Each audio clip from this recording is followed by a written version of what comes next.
तो अब ये शेर देखें, किसी ने कहा कि क्या खूब घराना है, क्या खूब घराना है मसरूर कलीमी का, क्या खूब घराना है मसरूर कलीमी का, हसनैन से रिश्ता है। क्या खूब घराना है मसरूर कलीमी का, हसनैन से रिश्ता है मसरूर कलीमी का। और मसरूर कलीमी की सुन सुन के हंसी बातें, सुभान अल्लाह। मसरूर कलीमी की सुन सुन के हंसी बातें, अरे दीवाना मचलता है मसरूर कलीमी, दीवाना मचलता है मसरूर कलीमी का। तो अब आप समझ गए होंगे कि मैं किस नहज पर गुफ्तगू करने वाला हूं। अब आप देखें, मैंने एक आयत करीमा जो बड़ी मशहूर है उसकी तिलावत की है। उससे पहले नसीहत के तौर पर मेरे आका की वसीयत आपको याद दिलाता हूं। बेशक, सुभान। नसीहत के तौर पर मेरे आका की वसीयत, आज आप और हम जिस महफिल में आए हैं, इस महफिल की सदारत रसूल करीम का बेटा कर रहा है। इस महफिल की सदारत, इस महफिल की सरपरस्ती हुजूर ताजुल वरफा का जानशीन कर रहा है, जिसे हम और आप मोहब्बत से मसूद मिल्लत कहते हैं। आपको पैगाम देना चाहता हूं, ऐ दरियापुर के मुसलमानों सुनो, मेरे आका करीम सल्लल्लाहु अलैहि वसल्लम ने क्या इरशाद फरमाया। मेरे आका ने अपनी उम्मत को कहा कि ऐ मेरी उम्मत के लोगों सुनो सुनो, तुम अगर बाप हो तो तुम्हें अपनी औलाद को ज्यादा कुछ सिखाने की जरूरत नहीं है।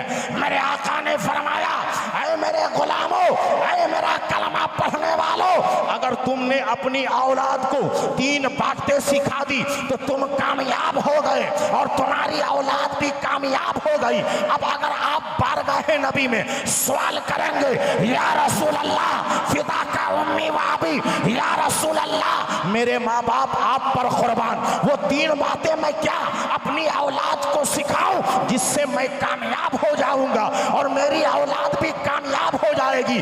आज कामयाबी को हम और आप क्या समझते हैं? आज कामयाब हम अपनी उस औलाद को समझते हैं जिसके पास प्रोफेसर की डिग्री हो।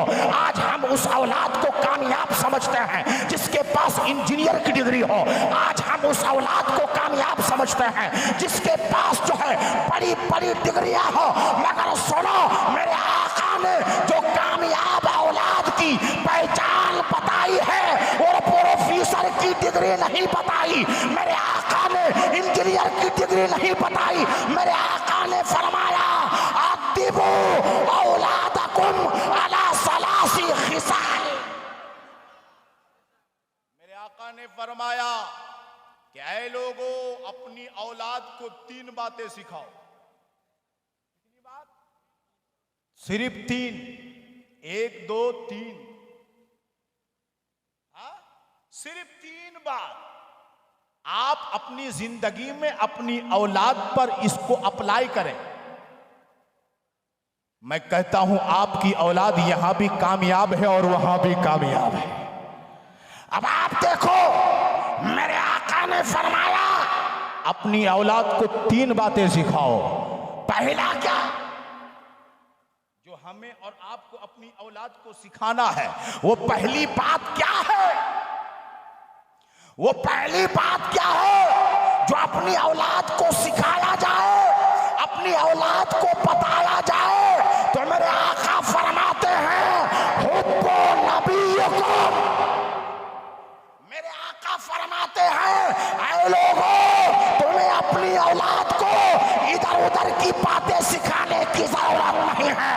ऐ लोगों, सबसे पहले तुम अपनी औलाद को अपने नबी की मोहब्बत सिखाओ, अपनी औलाद को नबी का आशिक बनाओ, अपनी औलाद को नबी का दीवाना बनाओ, अपनी औलाद को नबी का मस्ताना बनाओ, अपनी औलाद को नबी का दीवाना बनाओ और ऐसा दीवाना बनाओ कि आला हजरत की ज़बान में आपका बच्चा बच्चा पुकार उठे कि सबसे औला वो आला हमारा नबी, सबसे वाला वो वाला हमारा नबी, और सारे अच्छों में अच्छा समझिए जिसे है उस अच्छे से अच्छा हमारा नबी, सब चमक वाले उजलों में चमका किए अंधे शीशे में चमका हमारा नबी, और गमज़दों को रज़ा मुस्ता दीजिए कि है बेकसों का सहारा हमारा नबी। सुभान अल्लाह, नारे तकबीर, नारे रिसालत, हजरत अल्लामा मौलाना मुफ्ती शब्बीर राजमहली, नारे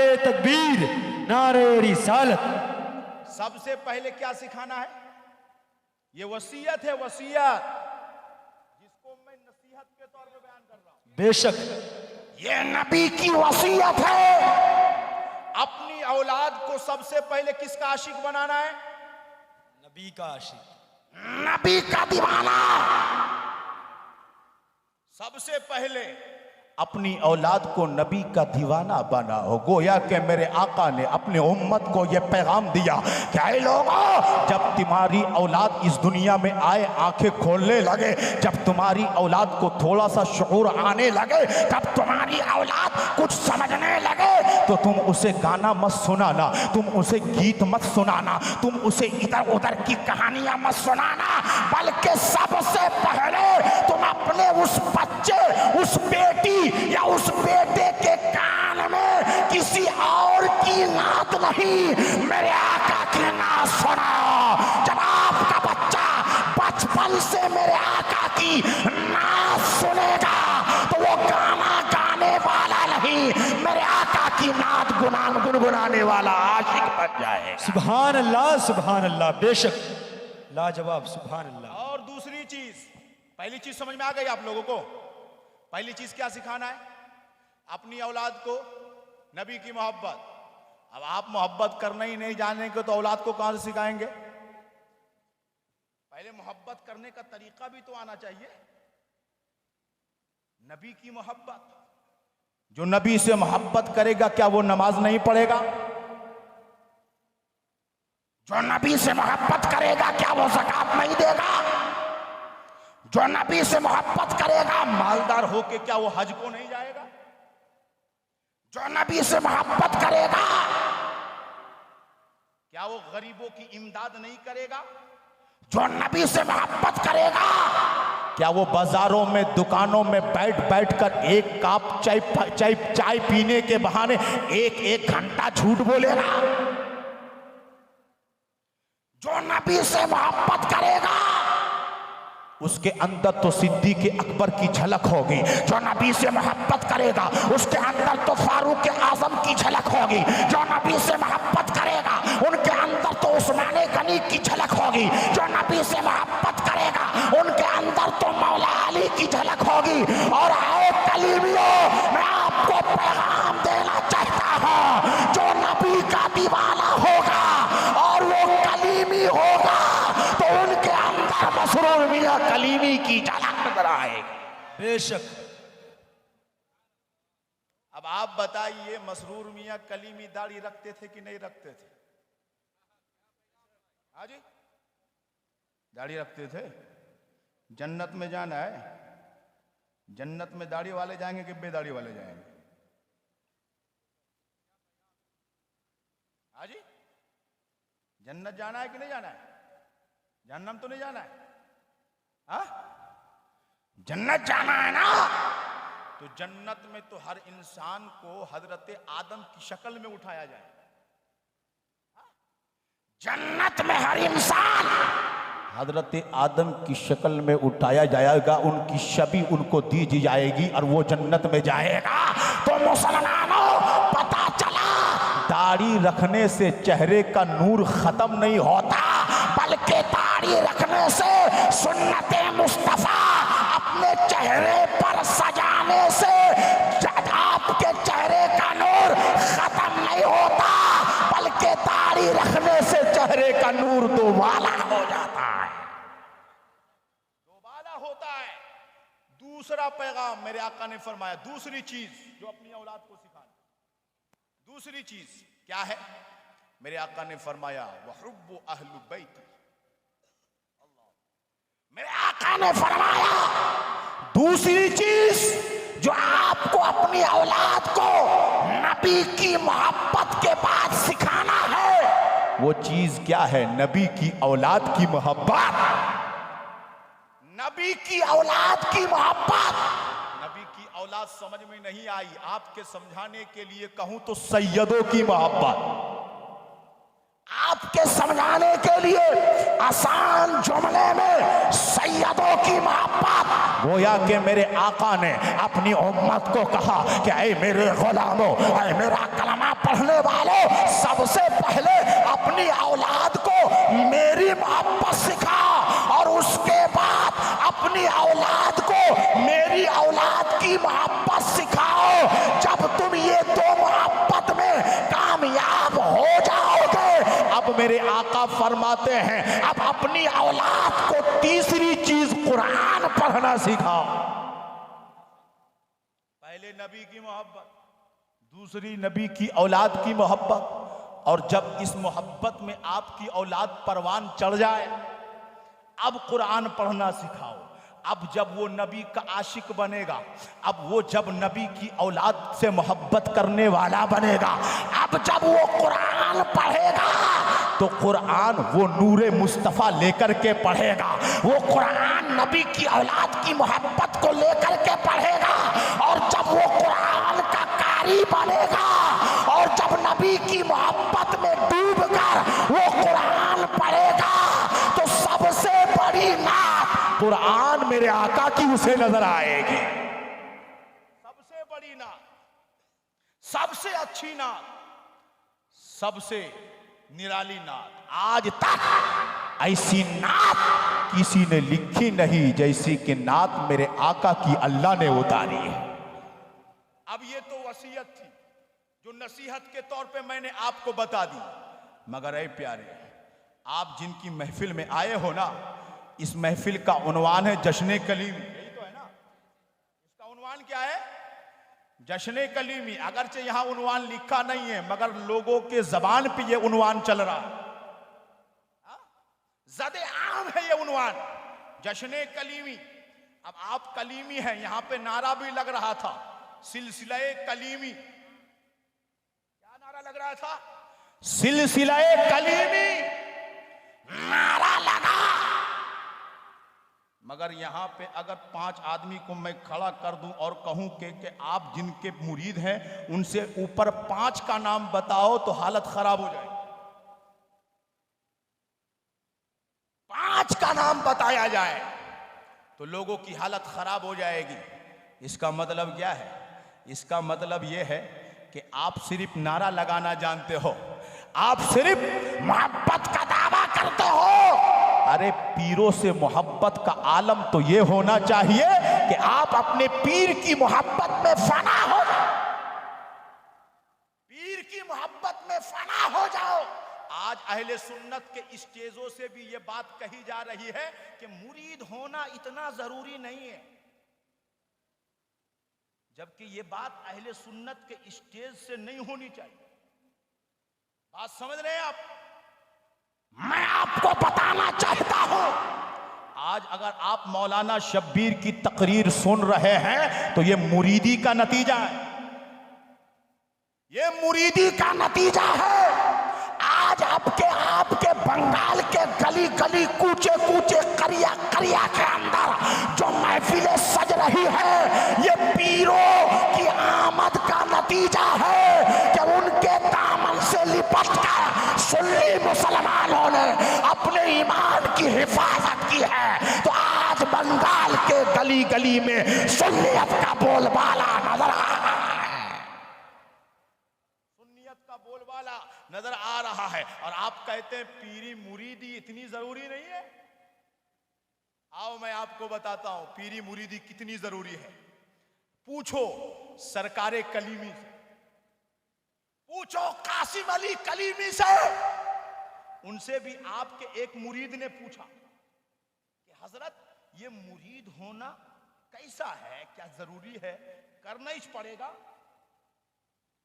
अब सुनो, मसला तो यह है कि यह मुस्ताहब है कि नहीं? मसला तो यही है कि यह अच्छा काम है, जैसे मिलाद मनाना अच्छा काम है।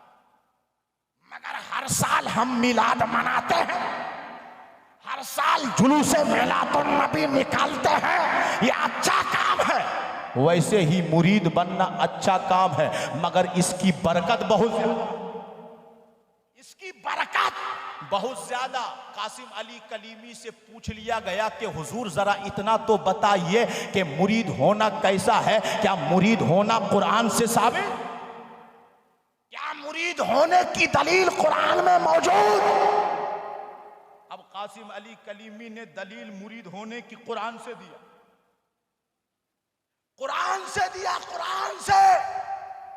कासिम अली कलीमी इतने बड़े आलिम हैं प्यारे, इतने बड़े आलिम हैं कि उनका इल्म पढ़ने के लिए आपको कई किताबों का नाम बता देता हूं, जिसको शौक हो वो पढ़ ले और समझ ले कि कासिम अली कलीमी कितने बड़े आलिम का नाम है, कासिम अली कलीमी कितने बड़े शेख का नाम है, कासिम अली कलीमी कितने बड़े मुर्शिदे कामिल का नाम है। कासिम अली कलीमी के इल्म को देखना चाहते हो तो मकतूबाते कलीमी का मुकद्दमा पढ़ो, जो आपने फारसी में लिखा है। कासिम अली कलीमी के इल्म को देखना चाहते हो तो कासिम अली कलीमी ने अपनी जवानी में एक किताब लिखी, आदाबे सिवा, उसको पढ़ो तो पता चलेगा कि कासिम अली कलीमी का इल्म कितना है। अगर कासिम अली कलीमी के इल्म को देखना चाहते हो तो इरशादाते कलीमी पढ़ो, आप उनकी किताब पढ़ते चले जाओ, आपको पता चलेगा कि आपके पास ज्यादा इल्म है या सरकारे कलीमी के पास ज्यादा इल्म है। इल्म का बुखार उतर जाए। बहुत सारे लोग आज इबारत नहीं पढ़ पाएंगे, बात समझ रहे हैं, और तर्जुमा करने दे दिया जाए तो बोलेंगे हजरत फारसी जबान तो आज हम लोग समझते ही नहीं, है कि नहीं? मगर इतने बड़े आलिम होकर के कभी भी ये नहीं कहा कि मैं बहुत बड़ा आलिम हूं, कभी भी नहीं कहा कि मैं बहुत बड़ा आलिम, बल्कि हमेशा यही कहा मैं ज्यादा बड़ा आलिम नहीं हूं, मैं पढ़ा ही नहीं हूं। ये इनकिसारी है। खानका में गुरूर नहीं सिखाया जाता, खानका के अंदर जो इनकिसारी सिखाई जाती है। इसलिए हमारे उलमा फरमाते हैं कि जब फरागत हासिल हो जाए, जब तुम आलिम बन जाओ तो अब आरिफ बनने के लिए खानका की तरफ रुजू करो, आरिफ बनने के लिए खानका की तरफ आओ, आलिम बनने के लिए मदरसा की तरफ जाओ। आरिफ बनने के लिए खानका आओ, आलिम बनने के लिए मदरसा जाओ। बल्कि अगर शेखुल इस्लाम की जबान में कहूं, शेखुल इस्लाम की जबान में कहूं तो ये कि मदरसा, जुमला सुनिएगा, मदरसा लोगों को मौलवी देता, मदरसा लोगों को मौलवी देता है और खानका लोगों को मौला देती है। खानका लोगों को मौला देती है, मौला। मौलवी हरगिज नशुद मौलाए रूह, है ना? मौलवी हरगिज नशुद मौलाए रूह। जब हजरत शम्स तबरेज की गुलामी मिली, उनकी खानका में गए तो मौलवी नहीं मौलाए रूम बन गए, तो पता चला मदरसा आपको मौलवी देता है और खानका आपको मौला दिया करती है। अब आप सुनो, कासिम अली कलीमी रज़ियल्लाहु ताला अन्हु, अल्लाह अल्लाह, इतने बड़े शेख कामिल, इतने बड़े शेख कामिल, आपके मुरीद ने सवाल कर लिया कि हजरत मुरीद होना कैसा है, तो फरमाते हैं या अय्युहल्लज़ीना आमनु तक़ुल्लाह। अब फरमाते सुनिए, या अय्युहल्लज़ीना आमनु तक़ुल्लाह, ऐ लोगो। अच्छा, उनका तर्जमा सुनाता हूं, कासिम अली कलीमी का तर्जमा सुनो। वो तर्जमा क्या लिखते हैं? ऐ वो लोगो, तर्जमा, ऐ वो लोगो जो ईमान लाए और इत्तिका इख्तियार किया। फरमाते हैं ऐ वो लोगो जो ईमान लाए और इत्तिका इख्तियार किया, वसीला तलाश करो। ये आपका तर्जुमा है। अब सुनो, अब फरमाते हैं कि अगर वसीला से मुराद नबी की जात को लिया जाए, अगर वसीला से मुराद नबी की जात को लिया जाए तो नबी की जात तो आमनू में दाखिल, नबी की जात तो आमनू में दाखिल। मतलब जब तक इंसान कलमा-ए तौहीद और रिसालत नहीं पढ़ेगा मुसलमान नहीं हो। जब तक इंसान कलमा-ए तौहीद और रिसालत यानी ला इलाहा इल्लल्लाह साथ में मुहम्मदुर रसूलुल्लाह जब तक नहीं पढ़ेगा वो मोमिन नहीं हो सकता। तो नबी का वसीला तो आमनू में आ गया, नबी का वसीला आमनू में आ गया। अब फरमाते हैं कि ये भी मुराद नहीं है। इसका मतलब क्या अच्छे अच्छे आमाल मुराद है? क्या अच्छे अच्छे आमाल मुराद है? तो कहते ये भी नहीं हो सकता, क्योंकि खिताब में आमन, खिताब में आमनू है, यानी ईमानदारों से खिताब किया जा रहा है। और इत्तकुल्लाह है तो इत्तकुल्लाह के अंदर नमाज भी है, इत्तकुल्लाह के अंदर रोजा भी है, इत्तकुल्लाह के अंदर ज़कात भी है, इत्तकुल्लाह के अंदर हज भी है, इत्तकुल्लाह के अंदर हुकूक वालिदैन भी है, इत्तकुल्लाह के अंदर बड़ों का अदब भी है, इत्तकुल्लाह के अंदर छोटों की शफकत भी है, इत्तकुल्लाह के अंदर गरीबों की मदद भी है, इत्तकुल्लाह के अंदर यतीमों पे शफकत भी है, इत्तकुल्लाह के अंदर सच भी है, इत्तकुल्लाह के अंदर झूठ से इज्तनाब भी है, इत्तकुल्लाह के अंदर तमाम वो अमाल है जिससे बचने का हुक्म दिया गया और जिसको करने का हुक्म दिया, ये सब इत्तकुल्लाह के अंदर। तो अब फरमाते हैं वब्तगू इलैहिल वसीला, फिर क्या है? अब फरमाते हैं वब्तगू इलैहिल वसीला से मुराद मुर्शिद है। मुर्शिद यानी पीर, मुर्शिद बनाओ, पीर बनाओ, पीर बनाओ। मतलब क्या है कि जब तुम ईमान वाले हो गए, नमाज रोजा की पाबंदी करने वाले हो गए, तो अब मुर्शिद को तलाश करो, मुर्शिद बनाओ। किसी के हाथ पर हाथ दे करके अपने आप को उसकी गुलामी में अपने आप को फना कर दो। जब तुम किसी शेख कामिल के हाथ पे फना हो जाओगे उसके मुरीद बनकर, तो उनके बुजुर्गों का फैजान तुझ पे बरसता रहेगा, तुम्हारे ईमान की भी हिफाजत होती रहेगी, तुम्हारे आमाल की भी हिफाजत होती रहेगी। बात समझ में आ रही कि नहीं आ रही? आ रही है। तो बात समझ में आ रही तो एक मर्तबा बोलिए ना सुभान अल्लाह। अब आप सुने, ये बात समझ में आ गई, कुरान से साबित कर दिया, मुर्शिद को कुरान से साबित कर दिया, किसी ने इनकार नहीं किया, आज तक किसी ने इनकार नहीं किया। ये हजरत कासिम अली कलीमी का जो है इरशाद है। अब आप सुनो, उनसे सवाल किया जाता था बार बार, हजरत आप इतने गैर मुस्लिमों के पीर कैसे हैं? सवाल सुनिए, सवाल क्या था कि आप इतने गैर मुस्लिमों के पीर कैसे? अच्छा, सवाल एक बार नहीं आया आपके पास, सवाल ये सवाल कि हजरत आपकी खानका में पंजाबी भी आता है, आपकी खानका में आतिश परस्त भी आता है, आपकी खानका में यहूदी को भी दिखता है, आपकी खानका में जो है गैर मुस्लिम भी है, आपकी खानका में ये ताता गैर मुस्लिमों का क्यों लगा रहता है? आप इन लोगों को अपना मुरीद बना लेते हैं, बात समझ में नहीं आती। मुसलमानों, ये सवाल ही बता रहा है कि हजरत की खानका ऐसी खानका थी कि आपकी खानका में मुरीद होने के लिए सिर्फ मुसलमान नहीं जाते थे। हजरत कासिम अली कलीमी उस पीर का नाम है कि आपकी खानका में मुरीद होने के लिए आग के पुजारी भी जाया करते थे, आग के पुजारी भी जाया करते थे।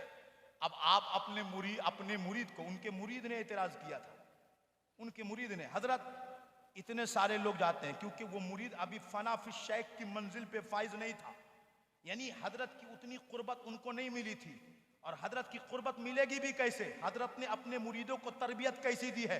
मैं सिर्फ इशारा करता हूं, टाइम नहीं है, इशारा करता हूं। एक मर्तबा आप पेशावर में थे। कहां? पेशावर का नाम सुना? नहीं सुना? नाम सुना पेशावर का? ये अभी पाकिस्तान में पड़ता है। कहां? पाकिस्तान में पेशावर। आप वहां में थे, दौरे में थे। जैसे आज मसूद मियां कलीमी दौरे में है ना, और लगभग 1 महीना होने को आया। इसी बंगाल का दौरा आज ही मैंने पढ़ा है, आज ही मैंने मुताला किया, तो मेरे नॉलेज पे आई ये बात कि एक मर्तबा बंगाल का दौरा 29 दिन खुद कासिम अली कलीमी ने किया है। कितने दिन? 29। इतना बड़ा दौरा। गोया के पता चल रहा है कि मसूद मियां कलीमी किसी और के मिशन पे काम नहीं कर रहे हैं, कासिम अली कलीमी के मिशन पे काम कर रहे हैं। कासिम अली कलीमी के मिशन पे काम कर रहे हैं। दौरा वैसा ही हो रहा है। अब सुनो, पेशावर पे आप मौजूद, एक आपके पेशावर में मुरीद थे जो सैयद साहब थे। क्या थे? सैयद मुरीद, सैयद साहब। तो अल्लाह ने उनको इज्जत दी थी, क्योंकि तेरी नस्ल पाक में है बच्चा बच्चा नूर का, तू है ऐने नूर, तेरा सब घराना नूर का। तो हजरत कासिम अली कलीमी उनको इज्जत देते थे, कुर्सी पर बिठाते थे, कुर्सी पर बिठाते थे, और वो कुर्सी पे बैठते भी थे, क्योंकि हजरत का हुक्म होता था। तो जब भी आपका वहां दौरा होता, उस मुरीद साहब को आप कुर्सी पर बिठाते थे। मगर एक मर्तबा आप जब दौरे पर गए तो आपके शहजादे भी आपके साथ थे। कौन थे? आपके शहजादे। उनका नाम था सैयद हामिद महमूद कलीमी। क्या नाम था? सैयद हामिद महमूद कलीमी, आपके बड़े शहजादे, बड़े शहजादे, जो उस वक्त आलिम भी हो चुके और बहुत बड़े इल्म वाले थे। खुद आपने भी मकतूब लिखा है अपने वालिद की तरफ से, आप पढ़ सकते हैं। बहरहाल तो मैं आपको पैगाम देना चाहता हूं, जब सैयद हामिद महमूद आपके शहजादे आपके साथ गए, तो वो सैयद साहब जो आपके मुरीद थे, उन्होंने कहा भाईजान आइए। क्या कहा? भाईजान आइए। तो हजरत ने सबके सामने तो नहीं डांटा उन्हें, मगर खत लिखा। अब सुनो, खत लिखा और कहा कि सैयद साहब बात बहुत अच्छी है, आप मेरे मुरीद हो, मैं आपसे मोहब्बत करता हूं, क्योंकि हम दोनों का खानदान है, मगर हूं मैं आपका मुरीद, आपका मुर्शिद। आप मेरे मुरीद हो, मैं आपका मुर्शिद, आप मेरे मुरीद। ये तो आपने मैं तो इस लायक नहीं था, मगर आपने मुझे मुर्शिद बनाया। मैं तो इस लायक नहीं था, मगर आपने मुझे मुर्शिद बनाया। और जब मुर्शिद बना लिया है, अब सुनो, कहते हैं जब मुर्शिद बना लिया, तो अब मुर्शिद की मोहब्बत ऐसी होनी चाहिए कि उस मुर्शिद के दरबार में घूमने वाला जो कुत्ता है, अब क्या फरमाते हैं, उस मुर्शिद के दरबार में घूमने वाला जो कुत्ता है, उस कुत्ते के बराबर भी कोई मुरीद अपने आप को समझे तो उसको मुर्शिद का फैज नहीं मिले। बात समझ में कुछ आ रही है? बहुत बड़ी बात कर रहा हूं मैं। हाँ, बहुत बड़ी बात। फनाफी शेख, ये खानकाही पैगाम आपको दिया जा रहा है। सुनो, फरमाते हैं कि उस मुर्शिद के दरबार में जो कुत्ता रहता है, उसके बराबर भी अगर मुरीद ने अपने आप को समझ लिया तो मुर्शिद का फैजान उसे नहीं मिलेगा। कामिल फैजान नहीं मिलेगा। और तुम मेरे शहजादे को अपना भाई कहते हो, मेरे शहजादे को अपना भाई कहते हो, क्या मतलब? मतलब ये हुआ कि अगर आपके पीर का बेटा, आपके पीर का शहजादा आपसे उम्र में छोटा हो, फिर भी आपका आका है, फिर भी आपका आका है, क्योंकि उनके ऊपर आपके पीर का साया है, आपके पीर का वो जानशीन बनने वाला है। आपका रिश्ता गुलामी का है और उस बेटे का रिश्ता डायरेक्ट उनसे जुड़ा हुआ है। इसलिए उनको भाई मत कहो, मगर ये तो पीर के बेटे को भाई कहने से मना किया कासिम अली कलीमी ने। पीर के बेटे को भाई कहने से मना किया गया, मगर आज बात समझ रहे हैं, मैं सिर्फ इशारा कर रहा हूं। आज कुछ दाढ़ी रखने वाले और जालीदार टोपी पहनने वाले मेरे आका को बड़ा भाई कहते हैं। अब बात समझ में नहीं आ रही आपको? आज जो है कुछ लोग मेरे आका को बड़ा भाई कहते हैं। कासिम अली कलीमी ने पैगाम दिया, ऐ लोगों, जब मुर्शिद के बेटे को भाई कहना अदब के खिलाफ है। जब मुर्शिद के बेटे को भाई कहना अदब के खिलाफ है तो नबी को भाई कहना, नबी को भाई कहना क्या अदब के खिलाफ नहीं होगा? इसलिए हम कहते हैं ये जितने वहाबी हैं ना, ये बेअदब है, इनको अदब नहीं मिला। और ये बेअदब क्यों हो गए? क्योंकि इनका मुर्शिद नहीं है। ये बेअदब इसलिए हो गए कि इनके मुर्शिद नहीं है। अगर मुर्शिद होते तो मुर्शिद का अदब करते। जब मुर्शिद का अदब करते तो मुर्शिद के आका का कितना अदब करते? मुर्शिद के आका का कितना अदब करते? मैं आपको एक बात और भी बता दूं। एक मर्तबा सैयद कासिम अली कलीमी ने एक खत में लिखा कि ना मैं वहाबी हूं। अब सुनो, ये सब बातें आपने नहीं सुना होगा, पैगाम दे रहा हूं मैं। फरमाते ना मैं वहाबी हूं और ना मैं बिदअती हूं। क्या फरमाया? ना मैं वहाबी ना मैं बिदअती। क्या मतलब? ना मैं वहाबी हूं, ना मैं राफजी हूं, ना मैं शिया हूं, ना मैं चकलालवी हूं, ना मैं कादियानी हूं, ना मैं किसी और बदमजहबियत से ताल्लुक रखता हूं। आप अगर हजरत कासिम अली कलीमी के दरबार में आलमे तसव्वुर में सवाल करेंगे कि ऐ कासिम अली कलीमी, जरा इतना तो बताइए, आपने इतना तो लिखा कि आप ना वहाबी हैं, आप ना बिदाती हैं, फिर आप क्या हैं? तो कासिम अली कलीमी की रूहानियत आपको जवाब देगी, ऐ लोगों, मैं हजरत कलीमुल्लाह जहानाबादी पर फना हूं। कलीमुल्लाह जहानाबादी पर फना हूं। और कासिम अली कलीमी जिस जात पर फना थे, हजरत कलीमुल्लाह जहानाबादी, उनकी एक किताब का नाम है माला बुद्धा कलीमी। क्या नाम है? क्या नाम है जी? माला बुद्धा कलीमी। उसमें क्या फरमाते हैं? पहला सबक हजरत कलीमुल्लाह जहानाबादी ने पहला सबक दिया, ऐ लोगों, इल्म 3 तरीके का होता है। इल्म कितने तरीके का होता है जी? ये सारे अहले इल्म की महफिल है, इसलिए ये काम की बात है ना। आप लोग तो अहले इल्म से मोहब्बत करने वाले हैं, बोलो ना सुभान अल्लाह। अब सुनो, फरमाते इल्म 3 तरीके का है और तीनों फर्ज है। अल्लाह, इल्म 3 तरीके का है, तीनों फर्ज है। इल्म तौहीद, पहला इल्म तौहीद, दूसरा इल्म शरीयत और तीसरा इल्म सिर। इल्म सिर तो कभी पढ़ा ही नहीं हम लोगों ने। बात समझ रहे? इल्म सिर आप फरमाते हैं कि मुकम्मल सीखना आपके ऊपर जरूरी नहीं।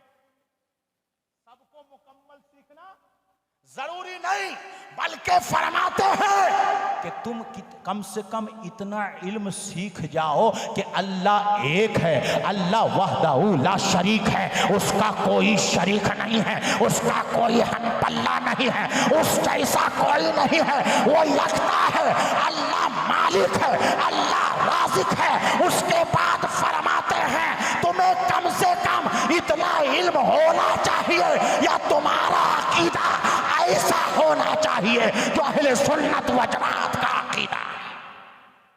क्या है अहले सुन्नत व जमात का अकीदा? तो गोया के कासिम अली कलीमी ने फरमाया, ना मैं वहाबी ना मैं बिदअती, बल्कि मैं अहले सुन्नत हूं, बल्कि मैं अहले सुन्नत। तो आपके मुरीद ने सवाल किया कि आपके दरबार में सब लोग क्यों आते हैं? अब बात खत्म करने लग गया हूं। आपके दरबार में सारे लोग क्यों आते हैं? आतिश परस्त भी आता है, आग का पुजारी भी आता है, गैर मुस्लिम भी आता है, आपके दरबार में सारे लोग क्यों आते हैं? तो अब फरमाते हैं, एक बात बताओ कि तुम हमारे दरबार में अगर गैर मुस्लिम आता है, आग का पुजारी आता है, तो तुम सवाल कर रहे हो, मगर मुसलमान नमाज नहीं पढ़ता। क्या फरमाते हैं?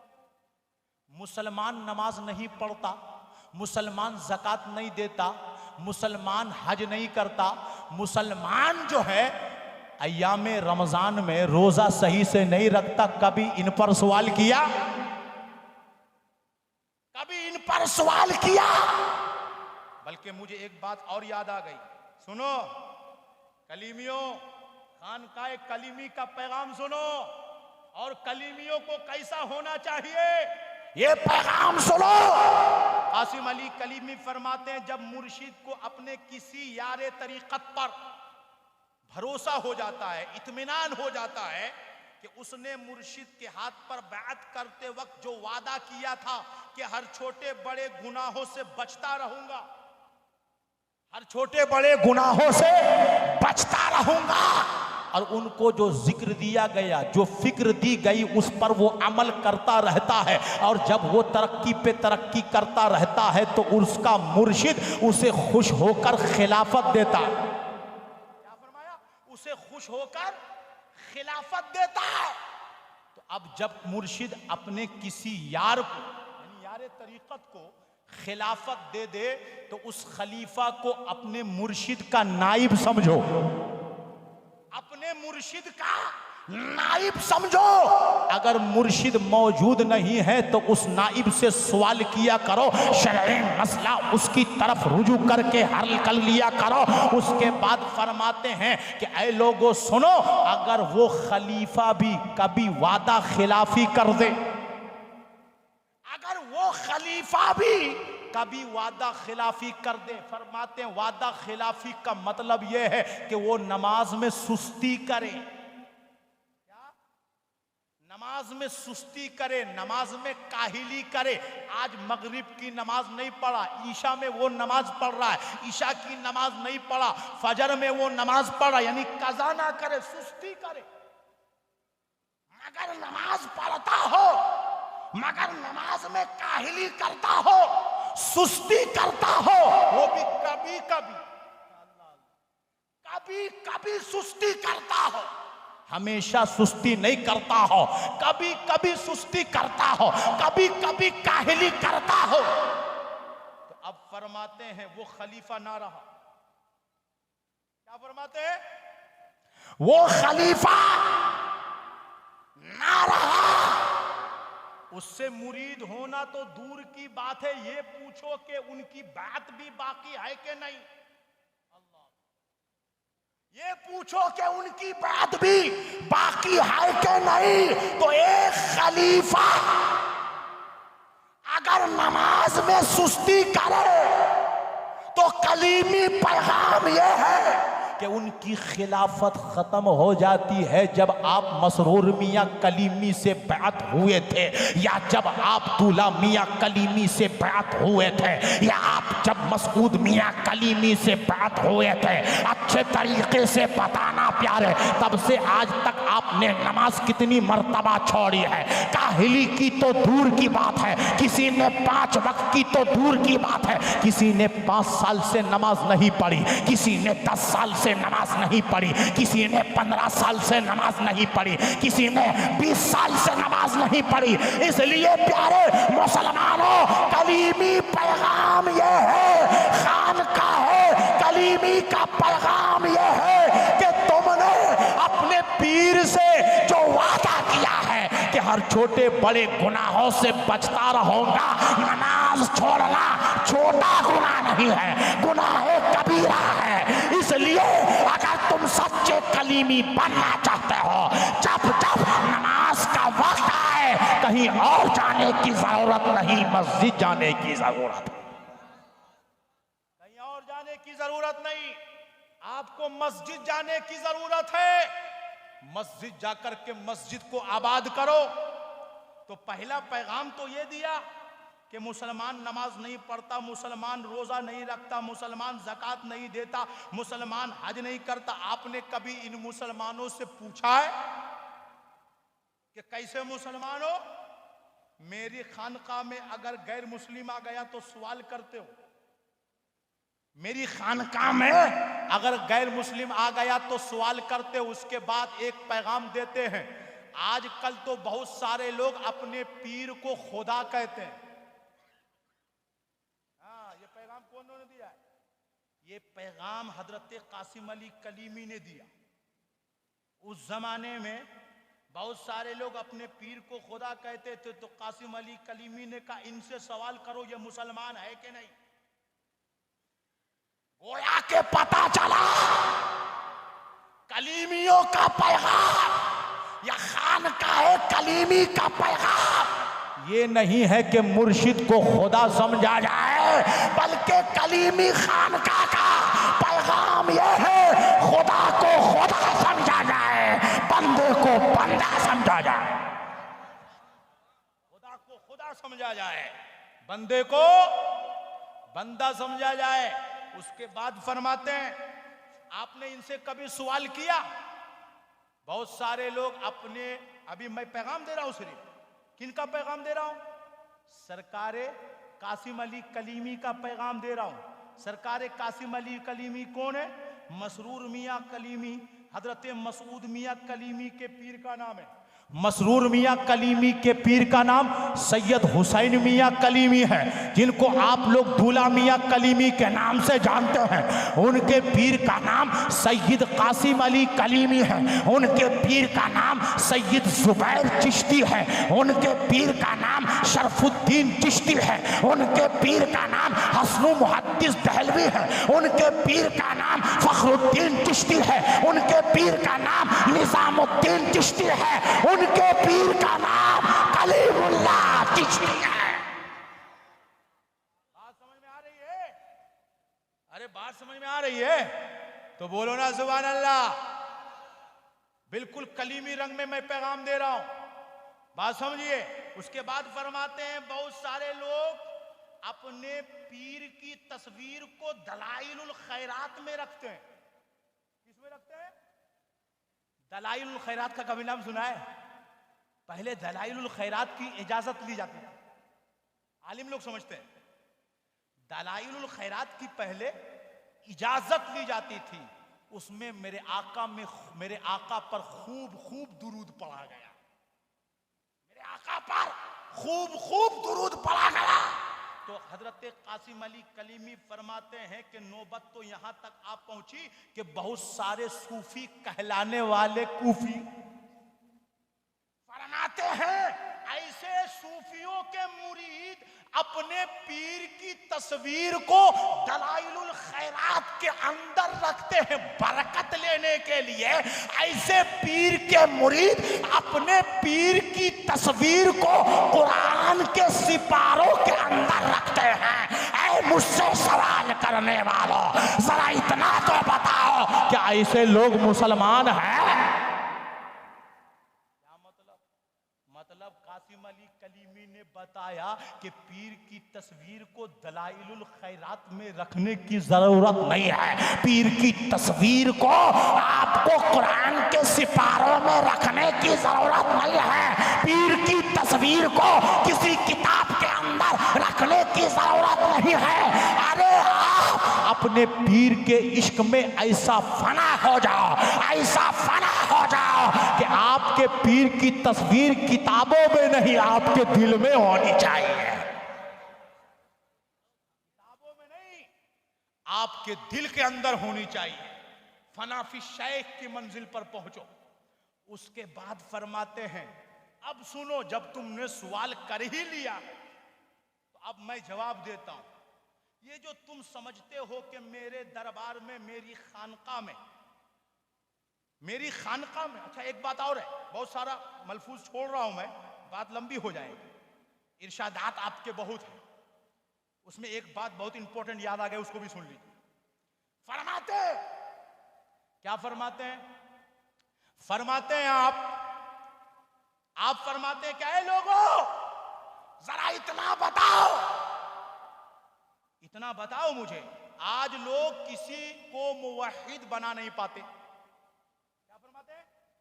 आज हमारे मुताखिरीन, ये जुमला है, आज हमारे मुताखिरीन किसी को मुसलमान बना नहीं पाते, किसी को मुसलमान बना नहीं पाते, मगर मुसलमान को काफिर जरूर बना देते हैं।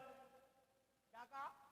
मुसलमान को काफिर जरूर बना देते हैं। आज आप बताइए, मुफ्तियों ने, बड़े बड़े मुफ्तियों ने, अरे हम जैसे मौलवियों को छोड़ो, बड़े बड़े पीरों को काफिर बना दिया है कि नहीं? बड़े बड़े पीरों को काफिर बना दिया। कासिम अली कलीमी ने पैगाम दिया, ऐ लोगों, किसी को मुसलमान नहीं बना सकते तो मुसलमान को कम से कम काफिर तो मत बनाओ, किसी मुसलमान को काफिर तो मत बनाओ। आज हमारे पास ऐसी नमाज नहीं कि हमारी नमाज को देख के कोई कलमा पढ़ ले। आज हमारे पास ऐसा हज नहीं कि हमारे हज के तरीके को देखकर कोई मुसलमान हो जाए। आज हमारे पास ऐसे सुन्नते रसूल हमारे पास मौजूद नहीं जिस पे हम अमल करते हो और हमारे अमल को देखकर लोग मुसलमान हो जाए। आज यहाँ महफिल में अगर कोई आ जाए, आप देखो कितने लोग सुन्नते मुस्तफा के मुताबिक बैठे हो। नहीं नहीं, मैं आपको पैगाम देना चाहता हूं, ये महफिलें सिर्फ आज नहीं सजती है, ये महफिलें मेरे आका के जमाने में भी लगा करती थी। मेरे आका भी तकरीर फरमाया करते थे, मेरे आका भी खिताब किया करते थे, और सुनने वालों में सिद्दीक अकबर हुआ करते थे, सुनने वालों में फारूक आजम हुआ करते थे, सुनने वालों में उस्मान गनी हुआ करते थे, सुनने वालों में मौला अली हुआ करते थे, सुनने वालों में सलमान फारसी होते थे, सुनने वालों में बिलाल हबशी होते थे, सुनने वालों में इमाम हसन होते थे, इमाम हुसैन होते थे, सुनने वालों में हजरत अब्दुल्ला इब्न मसऊद होते थे, सुनने वालों में खुबैब रूमी होते थे, सुनने वालों में अजिल्ला सहाबा होते थे। जब सहाबा मेरे आका की महफिल में बैठते थे तो सबके सर पर मेरे आका की तरह कुलाहे मुबारक हुआ करती थी। आप बताओ, आज यहां कितने लोग आए टोपी पहन के? कितने लोग? हाँ? कितने लोग टोपी पहन? हाँ, ऐसा लगता है कि आप कहीं एंजॉय करने आए। हाँ? अरे आप यहां कलीमी फैजान लूटने आए हो ना, तो कलीमी फैजान उसी पे जम के बरसेगा जो सच्चा पक्का कलीमी होकर के बैठे।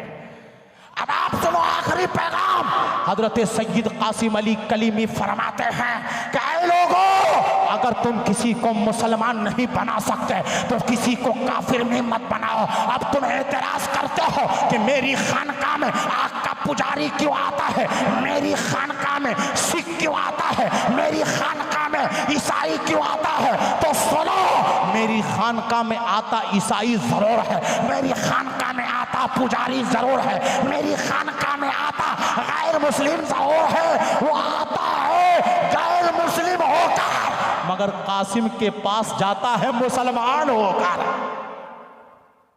कासिम के पास से जाता है मुसलमान होकर।